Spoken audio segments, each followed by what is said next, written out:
All right, today we're going to dive into a pretty fundamental shift happening in Canadian commerce.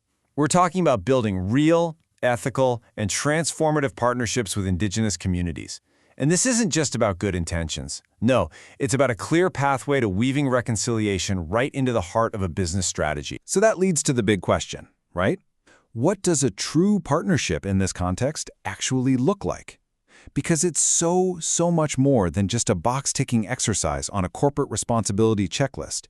It's really about rethinking how business gets done from the ground up. To even begin to understand how to get there, we have to start at the very foundation. We need to understand the why.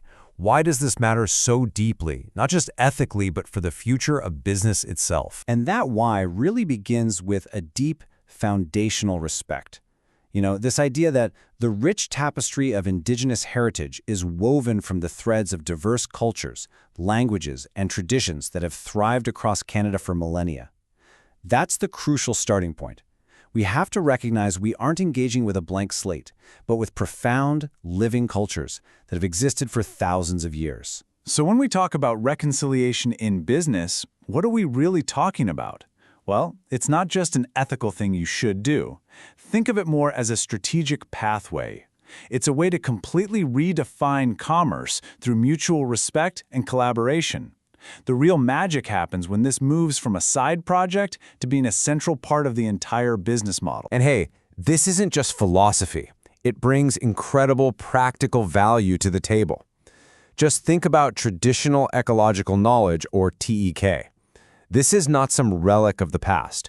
It's a living library of innovative solutions for some of today's biggest business challenges, like sustainable resource management. It's a powerhouse of innovation just waiting to be unlocked. But look, none of this, not a single bit of it, is possible without the most critical ingredient of all, trust. So let's get into the essential first steps for actually building that bridge of trust. And here's the thing about trust. It doesn't just happen. It's not an automatic byproduct of a few meetings. In this context, it can only be built by actively and very honestly acknowledging the historical context and, yes, past grievances. Without taking that difficult first step, any attempt at a partnership is going to be built on really shaky ground. So you might be thinking, okay, how do we actually do that? Well, the pathway to building real, authentic trust can be broken down into 3 actionable steps. First, you have to acknowledge history. That's what fosters genuine respect. From there, you move to prioritizing transparency, and that's just as much about listening as it is about talking.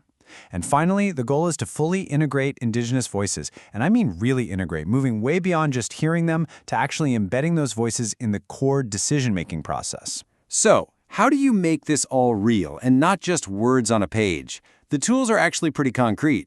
It means you co-create programs with Indigenous leaders, not just for them. It means making serious investments in things like cultural competency training for your whole company. It means setting up platforms for real ongoing dialogue, and of course, respecting the legal frameworks that are already in place, like the duty to consult. These are the commitments that make trust a tangible thing. Okay, so once we have that trust as our bedrock, we can start getting into the partnership playbook. This is where we move from the big ideas and principles into actual on-the-ground practice. Check this out. Here are 4 super powerful models for putting partnership into action. You've got everything from building ethical supply chains by working with Indigenous suppliers, all the way to creating true joint ventures where the risks and the rewards are shared. And notice the real shift in power with models like community-led impact, where the community itself leads development, or sustainable tourism, where preserving culture directly drives the economy. Each one is a different way to share control and ultimately share success. This kind of work forces us to completely rethink how we even measure what success is. Traditional business, it's almost always focused on profit, market share, the bottom line. But many Indigenous perspectives are far more holistic. Success is defined by community well-being, by cultural integrity, and by environmental stewardship, all woven together. It's a much bigger picture. The whole point here isn't to get rid of economic viability, not at all. It's about making it one of 3 equally important pillars.